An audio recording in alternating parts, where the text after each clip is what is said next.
저는 그러니까 그 뭐 옳고 그름을 충분히 구분할 수 있는 나이다라고 하셨잖아요. 근데 적어도 그런 흉악한 범죄를 범하는 그런 미성년자들은 적어도 구분 못하니까 그렇게 하는 거고 왜 그걸 구분 못하냐 하면 환경의 탓도 분명히 있을 거라고 생각해요. 근데 그 환경의 탓이라는 게 뭐 조언이라든가 관심이라든가 이런 부분이 결여돼 있었을 가능성이 좀 높지 않을까라고 생각하거든요. I think juvenile law is a good thing to protect kids because I do agree that their mind is not fully formed and that education is more important than repression. 근데 제가 하는 말이 에바하고 비슷한 게 교육도 중요해요. 부모들 교육시켜야 되고 학교도 그렇고 우리나라 정부도 그렇고 이 부모들 교육 프로그램이나 상담 프로그램 많이 필요해요. 그게 모자라요. 그리고 지금 사실 범죄를 저질러도 처벌 수위가 없는 촉법 소년을 악용해서 총 80여 회에 걸쳐서 범죄 행각을 벌여온 10대 소녀도 있었다고 합니다. 상습범이 되는 거죠. 네, 심지어 경찰관한테 이렇게 얘기를 했대요. 처벌할 수 있으면 해봐라 라고 이야기를 했다고 합니다. 자, 그렇다면 I think that the first few crimes that she committed were a cry for help. Looking for somebody's attention. Probably difficulty in fitting in and making friendships and developing an enjoyable social life.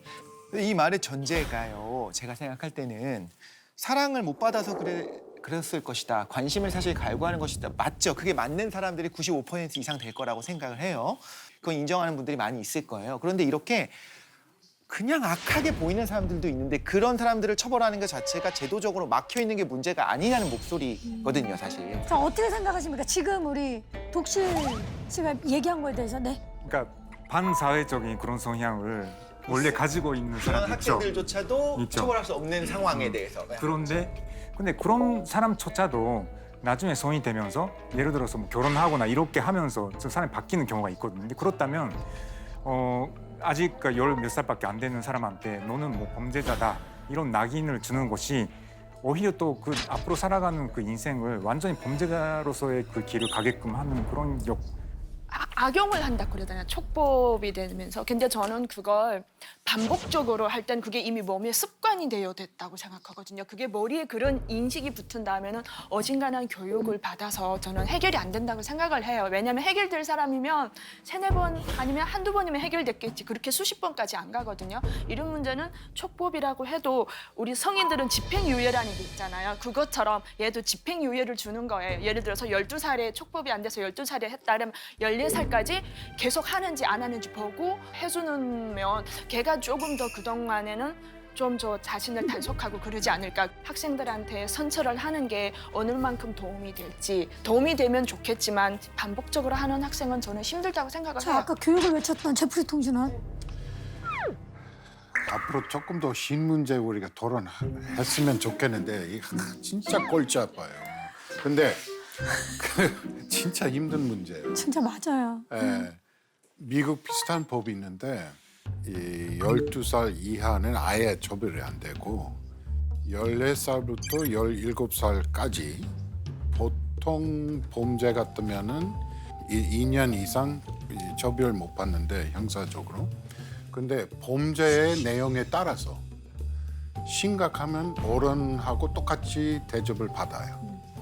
그러니까 감옥도 들어가고 처벌도 받고 그래서 우리나라도 그런 예외 조항 필요하다고 생각해요. 아, 그럼 이번 이 사건, 인천 사건을 보시고 그런 조항이 필요하다라고 생각을. 필요하다고 생각해요. 저 정도 잔혹하다면. 예. 결론적으로 우리가 형사적으로 처벌할 수 있게끔 해줘야 된다고 생각하면서 교육 확실히 더 줘야 돼요. 그게 확실해요. 저도 약간 창피하지만은 말씀하세요. 어렸을 때 훔쳐간 적 있어요.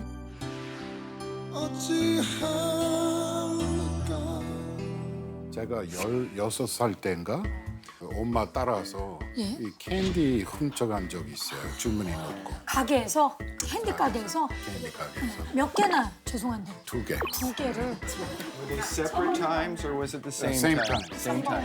You didn't do it again? No. How did you get caught? You 조사관이세요? didn't get caught. No. Did you admit it? Is this your first time admitting it? Yes.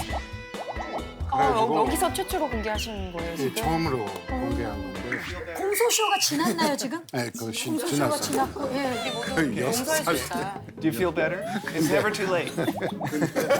문제는 만약에 제가 그때 발견됐고 형사 기록 만들었다고 그러면은 제 평생 동안 진짜 고생했을 거예요. 양심 가책 느꼈어요. 거기에 스스로 생각을 한 거죠. 그러니까 진짜 그 밤새 겁이 나갖고 발견될까 봐. 그럼 만약에 경찰이 잡혔는데 근데 너는 처벌할 수가 없다. 미안하다. 앞으로 조심해. 이렇게 하고 그냥 풀어줬어. 예. 그게 반복된다면요?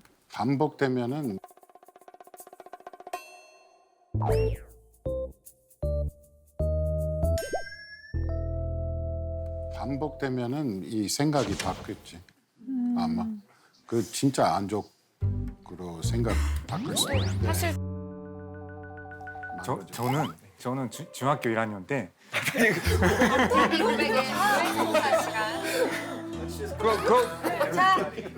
돌아가. 어렸을 때 완벽한 어린이는 없는 거예요. 제프리보다 더 심각한 사례예요. 오. 네. 그 서점에서 뭐 책을 훔쳤는데 그 훔친 것도 한두 번 훔친 게 아니라 아마 뭐 20몇 권인가 뭐 이랬어요. 근데 그러니까 제가 배낭을 가져갔다가 배낭에다가 막 놓고 그러니까 그런 행동함으로써 좀 주목을 받고 싶었던 것 같아요. 그 부모에 대한 불만이 되게 많았던 것 같아요.